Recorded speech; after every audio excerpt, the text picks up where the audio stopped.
Hello everyone, Carlos Flores, back on basics. So, before we begin this video, subscribe to my YouTube channel at Back on Basics 9985. Hit the notification button so you can get notified of any new video that comes on board. If you have a topic, a suggestion, feedback, or if you want me to give you my take on anything, put it in the comment section, and I'll be more than happy to do so. If you want to connect with me on social media outlets, on Facebook, you can search for me, Carlos Flores Jr., on Instagram, on X, and on Threads, you can type in and search at Back on Basics. And on WhatsApp, you can type in at Back on Basics 9985. So, let's talk about something that's very important. And it's something that I wanted to talk to you about because there's a lot of the times that we have to challenge negative thinking. Negative thinking, of course, right, comes automatic sometimes because we're human beings, because we're dealing with a lot of things. And so by you refocusing, right, and doing things and activities so that way you can focus your mind, you can get yourself out of your head, then the probability of you getting negative thinking coming up will start to shrink. I mean, I'm not saying that it's going to go away, because it's not.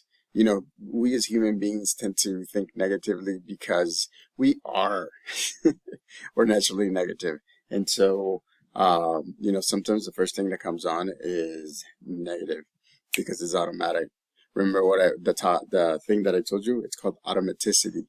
That means this, not even a nanosecond or a second, it just comes up. That's the first thing that we can think of. And so some of the things that we can do to challenge negativity is this: exercise. You were thinking that I was going to say something else. I mean, for me, exercise has helped me a lot.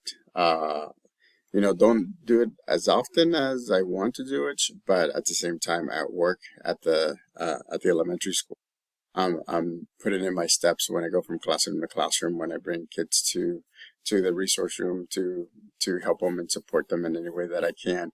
And so, I mean, you know, again, it's like I told you, about almost a year and a few months ago, I mean, I was almost 270, or even a little bit over 270, and now I'm at 207. And so it's a big drop. But it has been steady. I'm not saying slow and fast, but it has been steady. So again, right? Exercise. Go for a walk. Go for a short walk. Go on your treadmill. You know, we have a rowing machine. Do the rowing machine, right? Do something like that. You don't have to have equipment. You can just do the movements, ladies and gentlemen. There's so many videos that you can watch, or so many instructions on how to do exercise without even you know, dumbbells or weight or anything like that. And so, again, get moving, do some exercise. The second thing that I want to recommend is what I always say: put into work. Why? Because if you put into work, it's gonna create that relief. It's gonna create that mindset that's focused. Why? Because you're doing something to move forward. You're doing something that will help you get to where you want to get to. You know, the more you move, even if it's step by step by step, the more you'll get motivated, the more you will see, right, your success. The more you will be able to use your support system, so that way you can keep on going, so that way you can course correct. You can do a lot of different things, ladies and gentlemen. And so, again, right, put into work. Third one, show compassion. I mean, it is what it is, right? In this world, sometimes all we need is a smile. All we need is I get you. All we need is different things. And so, you know, being compassionate is great. Sometimes I know it's hard. Believe me, it's hard. But it's worth the try. If you don't have anything nice to say to somebody, then don't say it at all.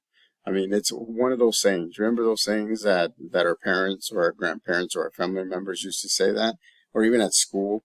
And so, being compassionate means that, you know, you're putting yourself in the other people's shoes. Does it work? most of the time, not all the time, but at least what you're doing is you're putting on effort. So again, right? When we challenge negative thinking, it's amazing that it does take a little bit of time to get there, to get past from the negative to the positive, or from the negative to the neutral. Remember, it doesn't have to be positive. In the neutral zone, remember we've been talking about the neutral zone for over a year now? In that zone, we can actually adapt. We can actually move from either one if we have to, right? And so, but if you get to the positive side, great, right? You're moving forward. You're getting to your goals. You're getting to a place where you're able to get things done. So, and one more that I wanted to tell you: connect with friends, because sometimes you have to get a different perspective. And I know that your support system helps you out, but connect with friends because they will give you an honest perspective of what's going on in your lives. And so, connecting with friends is very important because it does get you focused. It does get you mind, body, emotional focus, and it does help you get forward. It does help you move forward. And so, again, put in the work, do something physical, right? Be compassionate.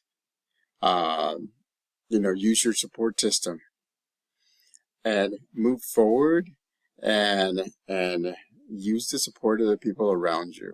I mean, there may not be your support system, but they'll be able to help you. So, subscribe to my YouTube channel at Back on Basics 99.85. Hit the notification button so you can get notified of any new video that comes on board. Again, negative thinking, it takes work, but if you do it consistently, it'll be automatic. Just like negative thinking is, it will be automatic as well. So, till next time, Back on Basics.